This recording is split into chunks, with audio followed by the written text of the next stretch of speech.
Hey guys, Chuck Glynn here with XBT. I just want to share with you my at-home freezer chest ice bath setup. So I went with the Whirlpool 14.8 cubic foot freezer chest. I'm 6 foot, 185 pounds. I've had friends up to about 6'5". We all fit comfortably in this box, shoulder deep in the water. Once you've ordered your freezer chest, you're going to need to do a couple things to it to prepare it to convert it into an ice bath. For one, you're going to want to keep it elevated up off the ground. Again, you're dealing with water and electricity. You want it elevated so if water pools while you're using the ice bath and it plugs back in, you're not shorting anything out. And for two, you're going to need to seal the unit on the inside. Most of these freezer chests have seams on the inside of the walls. The seam is the only part that needs the sealant.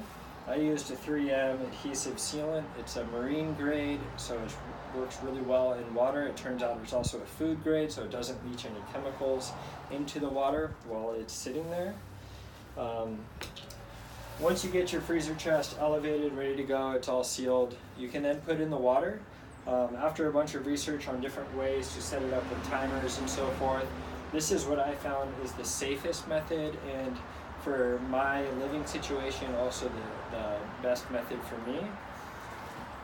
So I elevated this off the ground so you can kind of see the sequence of the wiring here, but essentially this is just an extension cord going straight into the wall outlet. So this is a CF or a GFCI short circuit saver. If for whatever reason this freezer chest surges, this will then kill power to the rest of the system down the line.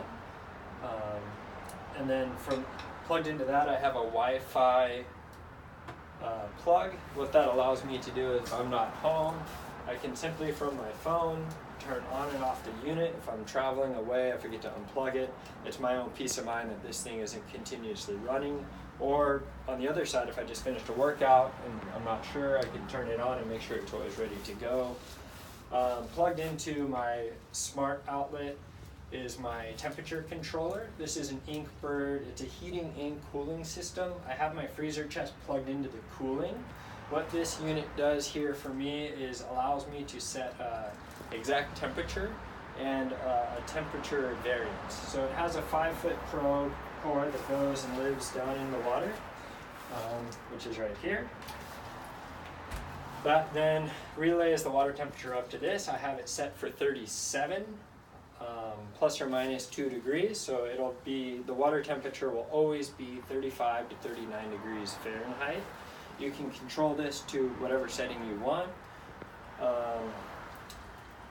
And that's pretty much how I control my water temperature. A couple things I've done to help on the inside is I've added some Epsom salt to help the water not freeze as much.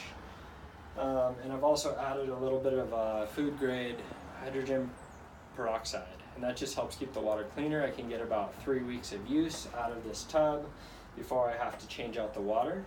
When it comes to changing out the water, this tub in particular has 2 plugs, one on the inside, one on the outside, both of which are watertight.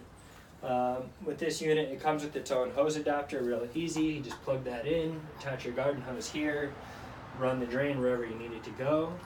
For me, it just goes out my porch drain here and into the local bushes. Again, recycling water. And in a nutshell, that's my freezer chest. If you're looking for more details, check out our blog post. I've written out a detailed setup on how everything works and why. Thank you for watching. I'm Chuck Glynn.